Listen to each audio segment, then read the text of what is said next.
어떤 서점을 하는 사장님이 코로나 때문에 장사가 되지 않아서 아르바이트를 했습니다.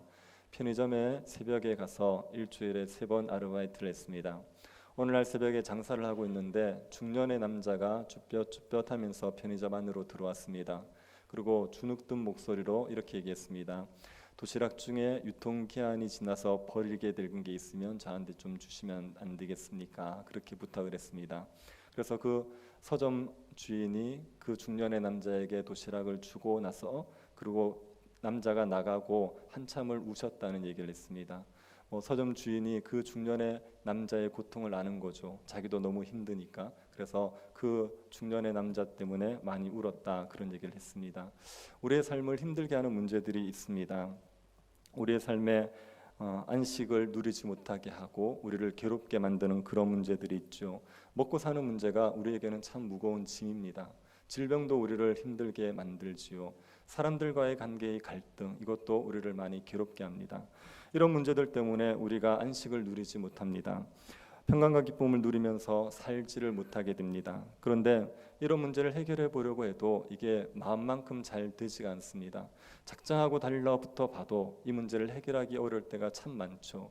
가족들 중에 가족들 간의 갈등으로 고통을 겪는 사람들이 있습니다. 고부 간의 갈등, 부부 간의 갈등, 부자 간의 갈등, 부녀 간의 갈등, 그런 갈등들이 있죠. 가족이지 않습니까? 가족이니까 그냥 서로 마음을 좀 양보하고 털고 지내면 행복할 것 같은데 그게 그렇게 마음만큼 잘 되지 않습니다.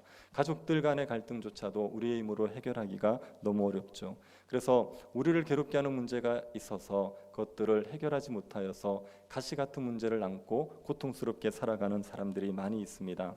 이런 사람들에게 여호수아가 말합니다. 이런 사람들에게 하나님께서 안식을 주실 거라고 말합니다. 안식을 하나님께서 허락해 주신다. 안식을 하나님이 주신 것을 믿어라. 그렇게 얘기하는 겁니다.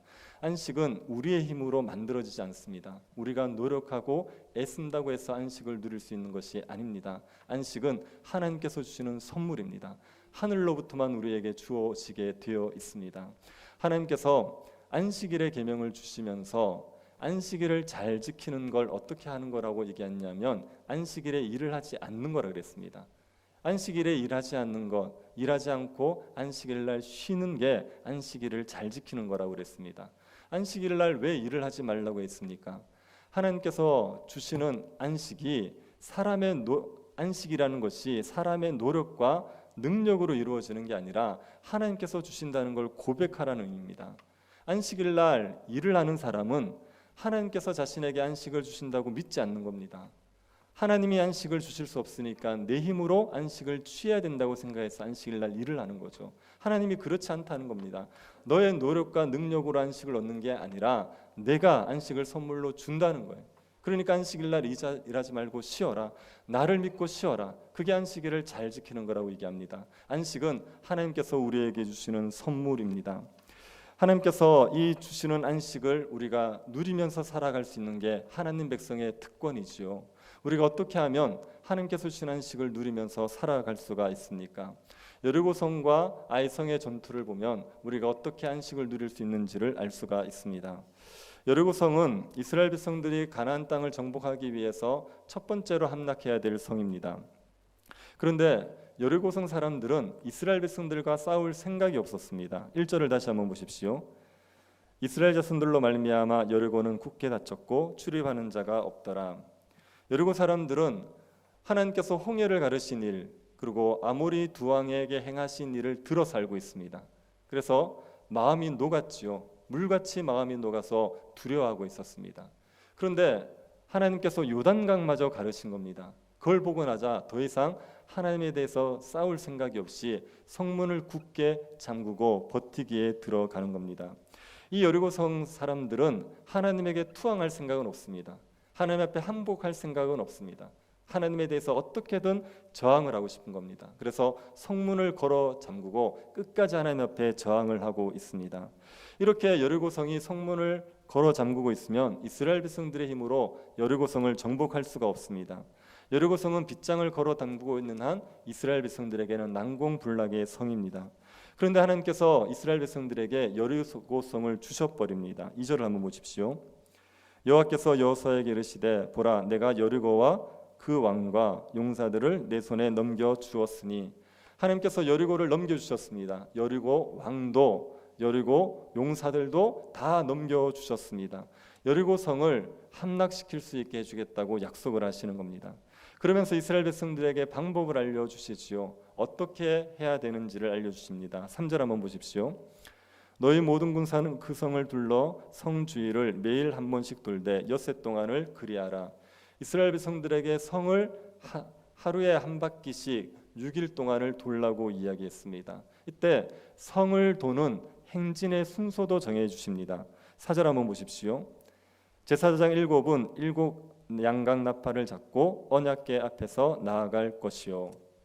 언약궤가 앞서가고 백성들이 그 뒤를 따르게 되어 있습니다. 그런데 그 언약궤 앞에 제사장 7이 7 양각 나팔, 뿔나팔을 들고 앞서가는 겁니다. 그러면 제사장 7이 뿔나팔을 들고 앞서가고 그 뒤를 언약궤가 따릅니다. 그 뒤를 백성들이 따릅니다. 그런데 그 7 제사장 앞에 먼저 선봉대로 서는 군대들이 있습니다. 9절 상반절 한번 보시겠습니까? 그 무장한 자들은 나팔 부는 제사장들 앞에서 행진하며, 여기에 무장한 자들은 요단 동편 지파 사람들일 가능성이 많습니다. 요단 동편 지파 사람들은 이스라엘 백성 그 가나안 땅 정복 전쟁에 선봉에 섰습니다. 집과 그 가족들을 요단 동편에 이미 두고 왔기 때문에 남자들만 와서 이스라엘 가나안 정복 전쟁에 선봉에 서서 앞장서 싸우던 사람들입니다. 이들이 무장한 군인들입니다. 이들이 제일 앞에 섭니다. 그래서 순서가 이런 식으로 됩니다. 무장한 군인, 그 다음에 7 나팔을 든 제사장, 그 뒤를 언약궤, 그리고 그 뒤를 나머지의 백성들이 따라가게 되는 겁니다. 이 행진의 순서로 하루에 한 바퀴씩 6일 동안을 돌라고 했습니다. 7번째가 되면, 7째 날이 되면 똑같은 행진 순서로 도는데 7바퀴를 돌게 되죠. 이 7바퀴를 돌고 나면 그때 제사장이 양각 나팔을 길게 울려 퍼질 겁니다. 그러면 그때 사람들이 소리를 지르고 그 소리에 이 여리고성이 무너질 거라고 얘기했죠. 그 함성을 지르기까지 이스라엘 백성들은 그 누구도 입을 열면 되지 않습니다. 모든 백성들이 올라가서 아무 소리 없이 하루에 한 바퀴씩, 그리고 7째 날은 7바퀴를 돌라고 했습니다. 하나님이 여리고성의 정복 방법으로 제시한 이 방식은 그 당시에 성을 정복하는 방식과 전혀 다른 방식입니다. 그 당시 성을 정복하는 데는 주로 3가지의 방식이 있었습니다. 첫 번째는 성 안에 몰래 첩자를 침투시키는 방법입니다. 우리 쪽 군사를 성에 어떻게든 들여보내서 성문을 열게 하든지 비밀 통로를 알려주는 방식이 있습니다. 그리스 사람들이 트로이를 칠 때 이 방식을 썼습니다. 트로이 목마에 사람을 숨겨서 들여보내지 않습니까? 그래서 어떻게든 첩자를 성 안에 들여보내서 안쪽에서 호응해서 성을 정복하는 방법이 있었습니다. 두 번째 방법은 성의 성벽 중에 방어가 취약하거나 허술한 곳을 집중 공격하는 방법입니다. 성벽이 낮은 곳이 있습니다. 아니면 허술한 곳이 있습니다. 그런 곳을 끊임없이 공격해서 성벽을 무너뜨리고 들어가는 방식이 있습니다. 그것도 되지 않으면 마지막으로 쓰는 방법이 성을 포위해서 성 안에 있는 사람들을 굶겨 죽이는 방법이죠. 어떤 방법도 통하지 않을 때는 그냥 성을 포위해서 아사시키는 작전을 씁니다. 시간은 걸리지만 이 방법이 성을 정복할 수 있는 방법이었습니다. 여리고성도 이 3가지 중에 한 가지 방법을 썼어야 됩니다. 그런데 하나님께서 전혀 엉뚱한 방법을 얘기하셨죠. 전혀 병법에도 없는 방법을 말씀하셨습니다. 이스라엘 백성들이 이렇게 하면 성이 무너진다고 해서 하나님께서 방법을 알려주셨는데, 이 방법을 이스라엘 백성들이 순종하는 게 쉬웠겠습니까? 성을 돌기만 하면 성이 무너진다, 이 말씀을 믿고 성을 돈다는 게 쉬웠겠습니까? 이거는 죽기 살기로 성을 쌓는 것보다 더 어려운 문제입니다. 성을 도는 게 어려운 게 아니라 돌면 무너진다는 걸 믿는 게 어려운 거죠. 아니, 이 말을 누가 곧이곧대로 믿을 수 있겠습니까? 누가 우리 교회에 시청을 하루에 한 바퀴씩 6일 동안 7째 날 7바퀴를 돌고 소리 지르면 시청을 우리에게 준다, 이렇게 얘기하면 여러분은 믿으시겠습니까? 그렇게 제가 얘기하고 돌로 갑시다 그러면 따라오시겠습니까? 이게 쉽지 않은 문제입니다. 그런데 이스라엘 백성들이 이 말씀에 순종을 하지요. 이스라엘 백성들이 이 말씀에 순종하는데 이 말씀을 그대로 순종합니다. 모든 백성들이 다 이 여리고성을 하루에 한 바퀴씩 그리고 7일째 7바퀴를 돕니다. 이게 순종한다는 게 정말 대단한 겁니다. 여기에 보면 하나님께서 모든 백성들이 다 가서 돌라 그러지 않습니까? 한두 사람 뭐 이렇게 몇 명만 뽑아서 돌라 그러면 그래도 쉬울 수 있어요. 120명만 뽑아서 가라, 1200명만 뽑아서 가라, 그러면 쉬울 수 있습니다. 그런데 모든 백성들이 다 돌아야 되지 않습니까? 한 사람도 예외 없이 돌아야 된단 말입니다. 이게 얼마나 어렵습니까? 모든 공동체의 사람들이 함께 말씀에 순종한다는 것은 굉장히 어려운 일입니다. 우리는 하나님께서 우리의 기도를 들어주신다는 걸 믿지 않습니까? 하나님께 기도하면 하나님이 응답하시지요. 이걸 믿는다고 얘기하면서도 괴로운 일이 있어도 기도 잘 하지 않습니다. 하나님께 기도만 하면 하나님께서 해결해 주신다 약속하지만 기도하지 않지 않습니까? 교회가 부흥하는 거 어려운 방법 아닙니다. 모든 성도들이 함께 기도하면 돼요. 어린아이든 노년이든 다 같이 와서 함께 부르짖어 기도하면 하나님께서 교회의 은혜를 주십니다. 우리가 무슨 대단한 능력이 있어서 교회를 키웁니까? 대단한 능력이 있어서 교회를 부흥시킵니까? 하나님의 은혜로 교회가 부흥하는 거거든요. 그러면 성도들이 다 같이 합심하여 기도하면 됩니다. 그런데 그 합심해서 기도하는 게 안 된단 말이에요. 하나님께서 기도하면 응답해 주실 거라는 이 믿음을 가지는 게 어려운 거죠. 이런 걸 생각하면 모든 백성들이 성을 같이 돈다는 건 굉장히 어려운 일입니다. 그리고 이스라엘 백성들이 성을 돌 때 침묵하고 돌아야 되지 않습니까? 아무 소리를 하면 안 돼요. 60만 명의 사람들이 아무 소리 하지 않고 성을 돌아야 됩니다. 이게 얼마나 어려운 일입니까? 얼마나 이게 입이 될 일이 많아요. 이렇게 하면 성이 무너지느냐부터 시작해서 이렇게 돈다고 되느냐, 불평할 사람들이 얼마나 많이 있겠습니까? 그런데 그 60만이 넘는 사람들이 아무도 아무 소리 하지 않고 하루에 한 바퀴씩 그리고 7일째 7바퀴를 돈다는 건 굉장한 어려운 일이죠. 근데 이스라엘 백성들이 이 일을 한단 말입니다. 이렇게 순종한다는 게 기적이죠. 이게 대단한 일입니다. 이스라엘 백성들이 어떻게 말씀에 이렇게 순종할 수 있게 되었습니까? 이거는 하나님께서 훈련시킨 결과입니다. 광야에서 출애굽 1세대들이 다 죽으면서 출애굽 2세대들이 40년간 훈련 받은 결과 하나님이 말씀하시면 그대로 순종하는 사람들이 된 거예요.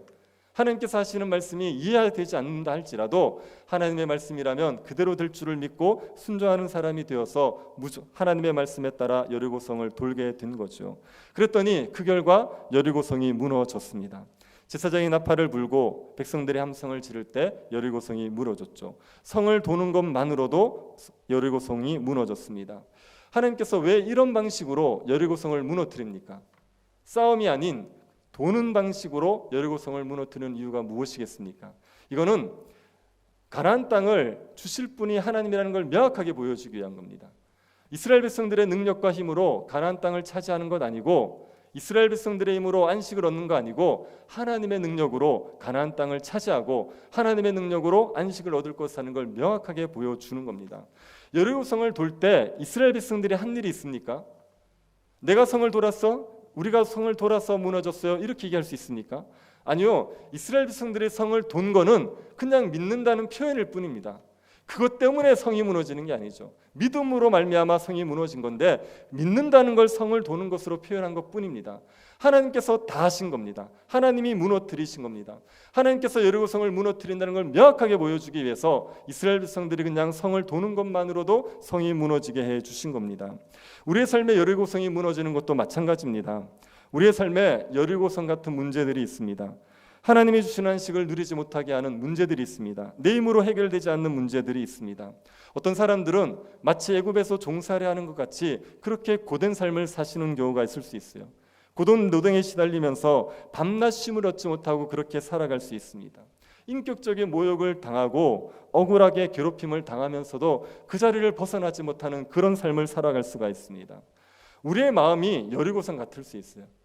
누군가에 대한 미움이 있는데 이게 해결이 안 되는 겁니다. 그 미움 때문에 너무 괴로운데 그것 때문에 나도 괴롭고 다른 사람도 괴로운데 내 마음에 있는 미움이 해결이 안 되는 겁니다. 분노와 원망들이 해결되지 않는 겁니다. 그것 때문에 삶의 안식을 못 누릴 수가 있죠. 슬픔과 우울함, 이런 악하고 부정적인 감정들 때문에 우리의 삶의 안식을 누리지 못할 수 있습니다.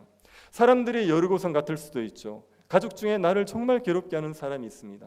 아니면 교회 안에 나를 괴롭게 하는 사람들이 있습니다. 직장에 나를 괴롭게 하는 사람들이 있습니다. 내 힘으로는 그 관계의 갈등을 풀어낼 수 없는 그런 사람들이 있을 수 있습니다. 그런 여리고성 같은 문제들이 나에게 있을 수 있죠.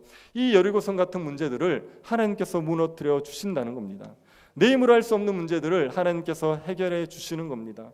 하나님의 능력을 믿고 하나님의 말씀에 순종하면 하나님께서 우리의 삶의 문제들을 해결하시고 하나님께서 안식을 주신다고 약속하시는 겁니다. 우리가 할 일은 말씀에 순종하는 거예요. 하나님의 말씀에 순종하고 살면 됩니다. 우리가 어떤 말씀에 순종하면 됩니까? 하나님께서 우리에게 주신 말씀, 우리의 삶의 지침으로 주신 말씀이 뭡니까? 그건 십계명이에요. 하나님께서 주신 십계명이 우리가 따라 살아야 될 말씀입니다. 하나님께서 주신 십계명을 따라 살아가는 삶이 하나님의 말씀에 순종하는 삶이죠. 그렇게 십계명에 따라서 매일매일의 삶들을 살아가면 하나님께서 우리의 삶에 안식을 허락해 주십니다. 우리가 주의 영광을 위해서 살기를 작정해 보십시오. 밤낮 고민하는 것이 어떻게 하면 주님의 영광을 위해서 살까를 고민해 보십시오. 우리에게 필요한 직장을 허락하실 것이고, 우리에게 가정이 필요하면 가정을 허락하실 것이고, 우리에게 자녀가 필요하면 자녀가 허락하실 것이고, 하나님께서 필요한 대로 우리에게 채워주시게 되어 있습니다. 그의 나라와 그의 의를 구할 때 모든 것을 더한다고 약속하지 않았습니까? 그러니 주의 뜻을 이루기 위해서 주의 영광을 위해서 살아가기 시작하면 하나님께서 우리에게 필요한 것들을 공급해 주시게 되어 있습니다. 주의 말씀에 따라 살아가면 우리의 삶에 악한 마음들이 무너져 내리게 되어 있어요. 미움과 분노와 원망, 죄에 대한 탐욕들, 우리를 괴롭게 만들고 하나님이 주신 안식을 못 누리게 만드는 그런 우리의 마음의 악한 감정들이 하나님의 은혜로 무너져 내리는 날이 오게 되어 있습니다. 말씀에 순종하고 살아가다 보면 우리의 마음에 평강이 임하게 되는 겁니다. 우리의 가족들 중에 우리를 괴롭히는 사람들이 있을 수 있죠. 그런 사람들과의 관계의 갈등도 우리가 말씀에 따라 살아가다 보면 해결이 되는 날이 오게 되어 있습니다. 믿지 않는 가족 때문에 너무 괴로울 때 있지 않습니까? 어떻게든 이 가족을 교회를 데리고 가고 싶은데, 아니요, 아무리 그 사람을 설득하고 한다고 되는 문제가 아니라 그냥 우리가 말씀에 따라 살면 돼요. 하나님께서 우리가 할 수 없는 문제들에 대해서는 하나님의 때가 되면 하나님께서 역사하실 겁니다. 그걸 믿고 말씀에 순종하고 살아가면 되는 겁니다. 삶의 문제들이 해결되지 않고 괴로울 때 우리의 문제에 집중할 것이 아니라 하나님께 집중하십시오. 내 감정, 내 고민, 내 어려움에 집중하지 마시고 하나님의 뜻이 무엇인지를 집중하고 하나님의 뜻을 분별하려고 하고 그 뜻에 순종하려고 하고 살아가면 됩니다. 그러면 하나님께서 우리의 삶 가운데 역사하셔서 은혜를 부으셔서 안식을 풍성하게 누릴 때를 허락해 주시게 되어 있습니다. 여러분, 말씀에 순종한다고 할 때요, 믿음에 굳건하게 쓰셔야 됩니다. 하나님의 말씀에 순종할 때 이 삶을 꾸준히 지속적으로 감당하셔야 됩니다. 한두 번 해보다가 마시지 마시고, 한두 번 하다가 안 된다고 포기하지 마시고 꾸준히 하나님의 약속을 믿고 능력을 믿는 믿음으로 꾸준히 삶을 살아가셔야 됩니다. 이스라엘 백성들이 여리고성을 무너뜨릴 때 하루에 한 바퀴 돌고 나면 성에 조금 균열이 갔습니까? 이틀을 돌고 나면 성이 약간 허물어졌습니까? 3일을 돌면 성 한쪽이 무너집니까? 이게 7일 동안 다 돌 동안 아무런 변화가 없어요. 조금이라도 변화가 있으면 그러면 얼마나 좀 도는 게 재미가 있겠습니까? 그런데 하루를 돌고 이틀을 돌고 일주일, 6일을 돌아도 아무런 변화가 없단 말이에요. 13바퀴를 다 채우고 마지막에 그때 하나님의 역사하시는 겁니다. 우리의 삶에 그렇게 하나님의 때가 있을 걸 믿고 믿음 가운데 굳건하게 서서 말씀에 순종하는 삶을 지속적으로 살아가십시오. 신앙생활은 한두 번 뜨겁게 산다고 해서 되는 문제가 아닙니다. 우리의 일상을 하나님의 말씀에 따라 지속하면서 살아내셔야 됩니다. 그렇게 살아가다가 보면 하나님의 때가 되면 도저히 무너지지 않을 것 같던 그 문제들이 해결되어지고 우리에게 안식의 복이 누려지는 그런 날이 오게 되어 있습니다. 부흥의 역사들을 보면요, 부흥을 위해서 오랫동안 기도한 사람들이 있습니다. 아무런 일이 일어나지 않는데, 아무런 변화가 일어나지 않는데 하나님 약속 하나 딱 믿고 몇 명의 사람들이 모여서 몇 년씩을 기도하는 거예요. 그러다가 하나님의 때가 되었을 때 하나님께서 하늘에서 비같이 은혜를 내리셔서 부흥이 일어나게 만들어 주시는 거죠. 우리의 눈에 보이는 게 없고 우리의 눈에 잡히는 게 없을 그때라도 말씀에 순종하는 삶을 포기하지 마시고 꾸준히 믿음으로 살아가십시오. 말씀대로 말씀을 의지하여 살아가면 하나님께서 안식을 주신다는 걸 믿으시고 그 믿음 가운데서 말씀에 순종하는 삶을 지속해서 살아가셔야 되는 겁니다. 하나님의 말씀에 순종하면 우리가 안식의 복을 누리게 되어 있습니다. 반면에 말씀에 불순종하면 하나님이 주신 안식을 누릴 수가 없죠. 작은 문제로도 안식을 잃어버리게 됩니다. 이스라엘 백성들이 아이성에서 패배한 것을 보면 알 수가 있습니다. 이스라엘 백성들이 은혜로 여리고성을 정복했습니다. 그런데 아이성에서는 패배하고 맙니다.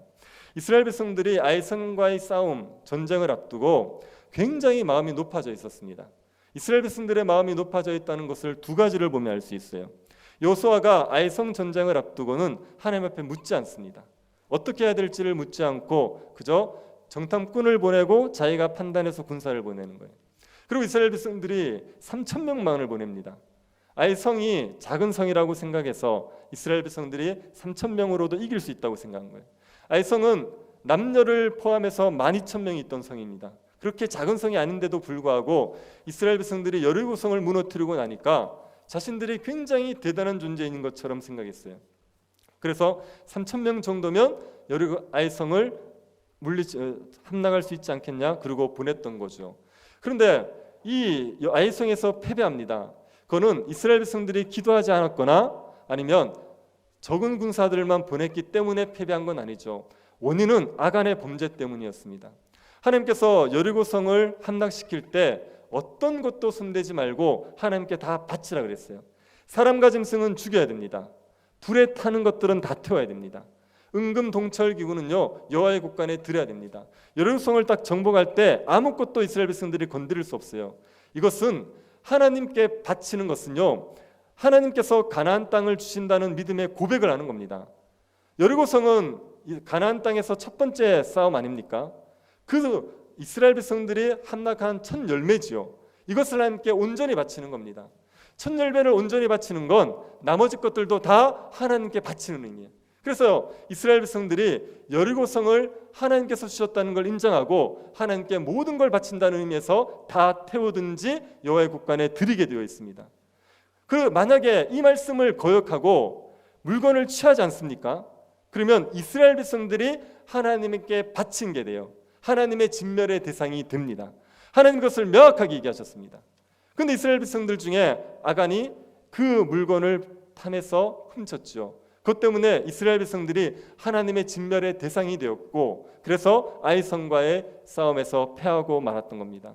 여호수아는 이것을 몰랐고 이스라엘 백성들도 몰랐습니다. 하나님께서 그 아간을 제거하라고 하셔서 제거하고 나서야 이스라엘 백성들이 아이성과의 전투에서 승리하게 되는 겁니다. 이스라엘 백성들은 아이성에서 패배했죠. 이유는 말씀에 불순종할 때, 하나님의 말씀대로 살지 않았을 때 그때 이스라엘 백성들은 그 작은 성에서 작은 전투에서도 패배하고 말았습니다. 이 사실이 이스라엘 백성들이 어떻게 하면 가나안 땅을 정복할 수 있고 어떻게 하면 실패하는지를 보여주는 겁니다. 말씀에 순종하게 되면 그러면 하나님께서 주시는 은혜로 가나안 땅을 정복할 수 있습니다. 말씀에 불순종하게 되면 가나안 땅 정복에 실패하게 되는 거죠. 우리에게도 마찬가지입니다. 하나님의 말씀에 불순종할 때 우리가 안식을 누릴 수가 없습니다. 하나님께서 우리에게 주신 안식의 복을 풍성히 누리다가도 우리가 범죄하게 되면요 그 안식을 잃어버리는 거예요. 그 안식의 복을 잃어버리는 겁니다. 정말 별것 아닌 문제 때문에도 우리의 안식을 다 잃어버리고 불안과 두려움과 염려 가운데 사로잡혀 살아가게 되는 겁니다. 하나님의 말씀에 순종해서 은혜를 누릴 때는요 태산 같은 문제도요 먼지처럼 느껴지게 되어 있어요. 그런데 하나님의 앞에 불순종하면요 정말 작은 문제도 태산처럼 느껴지게 되어 있습니다. 그래서 그 누리던 안식들을 잃어버리고 고통 가운데 살아가게 되는 겁니다. 우리의 삶에 말씀에 순종할 때 안식의 복이 주어지는 거고 말씀에 불순종할 때 안식을 누릴 수 없습니다. 그래서 하나님께서 여호수아가 가나안 정복 전쟁을 앞두고 있을 때 한 가지만 요구하신 겁니다. 1장 8절 한번 보십시오. 이 율법책을 내 입에서 떠나지 말게 하며 주야로 그것을 묵상하여 그 안에 기록된 대로 다 지켜행하라. 그리하면 내 길이 평탄하게 될 것이며 내가 형통하리라. 이게 여호수아에게 가나안 땅을 정복할 수 있는 비결로 하나님께서 알려주신 겁니다.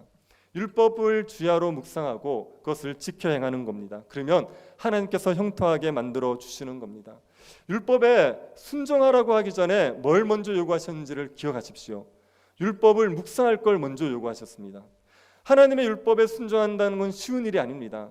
그런데 율법을 묵상하는 것으로 하나님의 은혜를 누리면 말씀에 순종하는 삶을 살아낼 수가 있습니다. 하나님의 은혜로 말미암아 말씀에 순종하면서 형통함을 누릴 수가 있게 되어 있습니다. 오늘날도 우리가 말씀을 묵상할 때 하나님께서 주시는 은혜들이 있지 않습니까? 우리는 어느 지점에서 은혜를 얻냐면요, 예수 그리스도를 아는 지점에서 은혜를 얻게 되어 있습니다. 하나님의 말씀에 순종할 때 우리가 예수 그리스도를 말씀을 묵상할 때 예수 그리스도를 발견하고 그 예수 그리스도의 은혜를 우리가 깨달을 때마다 우리의 마음에 하나님의 나라가 임하게 되어 있습니다. 십자가로 말미암아 내 모든 죄가 사함을 받고 하나님이 주시는 복을 누리는 존재가 되었다는 걸 확신할 때마다 우리의 마음에 평강과 기쁨이 임하게 되어 있습니다. 하나님께서 우리에게 안식의 복을 주신다고 말할 때 가장 먼저 안식의 복이 시작되는 곳이 우리의 마음입니다. 우리의 마음에 평안과 기쁨이 넘치게 되어 있습니다. 그런데 그 평안과 기쁨은요, 예수 그리스도의 십자가의 은혜로 말미암아 누리는 거예요. 하나님 앞에 내가 죄인인 걸 알지 않습니까? 내가 얼마나 엉터리 같은 존재인지 알지 않습니까? 이런 나를 하나님께서 용납하지 않으실 것 같고 하나님이 나를 사랑하지 않을 것 같은 마음 때문에 우리가 불안한 거거든요. 우리가 두려운 거거든요. 그런데 예수 그리스도의 십자가를 깨닫고 나면 나의 행위 때문에 하나님 나를 용납하시는 게 아니라 예수 그리스도를 믿는 믿음 때문에 하나님이 나를 받으셨다는 사실을 확신하게 되는 겁니다. 그 확신이 있을 때마다 하나님의 사랑이 우리의 마음에 믿어지게 되고, 그러면 그때 우리의 마음에 평안이 넘쳐나게 되어 있습니다. 하나님이 나를 사랑하신다는 그 한 가지 사실 때문에 우리에게 다른 것들이 없어도 하나님이 주는 평안이 우리의 마음에 흘러넘치게 되죠. 하나님이 나를 사랑하시면 사람들이 나를 인정해 주지 않아도 괜찮아요. 하나님이 나를 사랑하시면 세상에서 더 많이 가지지 않아도 괜찮습니다. 성공하지 않아도 괜찮단 말이에요. 하나님께서 나를 사랑한다는 그 확신이 있으면 우리의 마음에 모든 무거운 짐이 벗어지고 하나님이 주는 쉼이 누려지게 되어 있습니다. 십자가의 은혜로 말미암아 우리의 마음에 하나님의 나라가 임하여서 평강과 기쁨이 먼저 넘쳐나게 되어 있습니다. 그러고 나면 그 은혜 때문에 우리가 율법을 지켜 살아갈 수 있어요.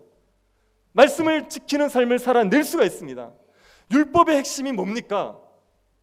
십계명을 요약하면 뭐죠? 이웃을 사랑하라는 거예요. 그게 십계명을 요약하는 겁니다. 하나님을 사랑하는 마음으로 이웃을 사랑하라는 거, 가족들을 사랑해내고 교인들을 사랑해내고 동료들을 사랑해내라는 겁니다. 그게 율법이란 말이에요. 근데 십계명의 은혜, 그 십자가의 은혜를 알게 되면 그 은혜 때문에 사랑하는 삶을 살아낼 수가 있습니다. 사랑할 수 없었던 사람들을 용납해낼 수가 있죠. 품어낼 수 없었던 사람들을 품어내지요.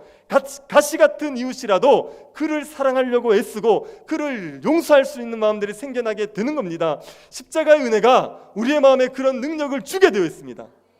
그래서 이웃들을 사랑해내지 않습니까? 그러면 이웃들과의 관계에서 화평함이 누려지는 거예요. 그렇게 갈등을 겪던 가족들과 화평한 관계를 누리면서 평화를 맛보면서 살아갈 수 있게 되어 있습니다. 정말 원수 같았던 사람들이라도 십자가의 복음의 은혜로 말미암아 화평함을 이루어낼 수가 있습니다. 그러면 우리의 삶에 인간관계로 인한 갈등들이 사라지는 거예요. 우리의 삶에 주어진 일들을 주의 영광을 위해서 감당할 수 있습니다. 우리가 무엇을 하든지 간에 그 일을 주님을 위해서 충성되게 감당할 수 있어요. 장사를 하면 주를 위해서 장사할 수 있습니다. 열심히 하게 될 겁니다. 직장생활하면 주를 위해서 열심히 직장생활하게 될 겁니다. 어떤 일을 맡든지 간에 주를 위해서 충성되게 감당하기 때문에 그 일을 통해서 낙을 누리고 우리의 삶의 필요를 공급받고 우리의 삶을 풍성함을 누리며 살아가게 되어 있습니다. 그래서 주야로 말씀을 묵상하는 것에서 시작되어서 십자가 복음의 은혜를 누리는 것에서 시작되어서 우리가 말씀을 지켜 행할 수 있고, 그리고 우리의 삶에 하나님이 주는 평강이 총체적으로 임하게 되어 있습니다. 하나님 우리에게 안식을 주십니다. 하나님께서 우리에게 안식을 주신다는 것을 믿고 날마다 주야로 말씀을 묵상하시면서 그 십자가 복음의 은혜로 말씀에 순종하는 삶을 살아내시기를 바랍니다. 그래서 안식의 복을 누리십시오. 하나님은 우리가 안식을 누리는 걸 원하십니다. 이게 하나님의 뜻입니다. 안식을 누리지 못하는 상태에 우리가 방치되어 있는 것을 원하지 않으시고 우리가 하나님께서 약속하신 안식의 복을 풍성히 누리기를 원하신단 말이에요. 만약에 우리가 안식을 못 누리는 상태에서 하나님 앞에 안식을 누리게 해달라고 기도하는 것은 하나님의 뜻에 합당한 기도입니다. 부자 되게 해달라, 번성하게 해달라 그런 게 아니지 않습니까? 하나님께서 우리에게 약속하신 하나님 백성으로서의 안식을 누리게 해달라는 거지 않습니까? 이건 하나님의 뜻에 합당한 기도이기 때문에 하나님이 이 기도는 반드시 들어주시게 되어 있습니다. 하나님의 뜻대로 안식을 구하면 주님께서 우리에게 주님의 때가 되었을 때 우리의 삶에 풍성한 안식을 허락해 주시죠. 그래서 기도하고 은혜를 구하시면 하나님께서 우리의 문제를 해결하시든지 아니면 문제가 더 이상 우리에게 문제가 되지 않도록 우리의 마음을 바꿔주시든지 어떻게든 우리의 삶에 안식을 허락해 주시게 됩니다. 신자로서 복을 누리고 살아가는 건 어떤 거라고 생각하십니까? 우리가 이 땅에서 잘 사는 건 어떤 거라고 생각하십니까? 전도서에서 솔로몬이 분명히 얘기했습니다. 사람이 자기의 일에 낙을 누리고 사는 것, 먹고 마시는 일에 즐거워하는 것보다 더 나은 게 없다 그랬어요. 아니 부자가 되어서 넓은 집에 살고 돈 많이 가지고 살면 그러면 행복할 것 같습니까? 그 부함 속에 평강이 없어 보십시오. 밤낮 그 물질에 대한 탐욕에 사로잡혀서 고통하는 삶을 살면요 그냥 초막에 살면서도 마음 편하게 사는 사람보다 못하게 사는 겁니다. 신자로서 우리가 영광스럽게 사는 것은 하나님께서 주신 자리가 어디든지 간에 거기에서 평강의 기쁨을 누리고 사는 거예요. 예수 그리스도가 주신 그 은혜 때문에 내가 먹고 마시고 수고하는 그 일에 낙을 누리면서 어디선든지 감사하고 기뻐하고 살면 그게 신자로서 잘 사는 겁니다. 그런 사람들을 우리가 살아내도록 우리를 하나님의 백성으로 부르셨고 하나님께서 우리에게 그런 안식을 허락해 주십니다. 그러니 말씀을 주야로 묵상하셔서 복음의 은혜 가운데 율법을 지키는 삶을 살아가십시오. 그 삶을 꾸준히 그 삶을 살아가십시오. 흔들리지 말고 그 길을 걸어가시면 우리의 삶에 정말 총체적인 안식이 임하여서 우리가 안식을 마음껏 누리면서 하나님께 영광을 돌리고 주의 복음을 주의 뜻을 이루어가는데 귀하게 쓰임받는 그런 삶을 살아갈 수 있습니다. 하나님이 주신 안식의 복을 누리시면서 안식을 누리지 못하는 사람들에게 안식을 나눠주는 그런 복된 삶을 살아가는 모든 주의 백성들이 될 수 있기를 간절히 바랍니다. 하나님 아버지 은혜에 감사드립니다. 예수 그리스도로 인하여 우리에게 안식을 허락해 주심을 감사드립니다. 하나님의 말씀에 순종함으로 하나님이 주시는 안식을 넘치도록 누리게 하여 주옵소서. 세상이 부러워할 만한 안식을 누리게 하시고 우리에게 안식을 주시는 하나님을 영화롭게 하며 살아가게 하여 주옵소서. 걸어가신 예수님 이름으로 기도드립니다. 아멘.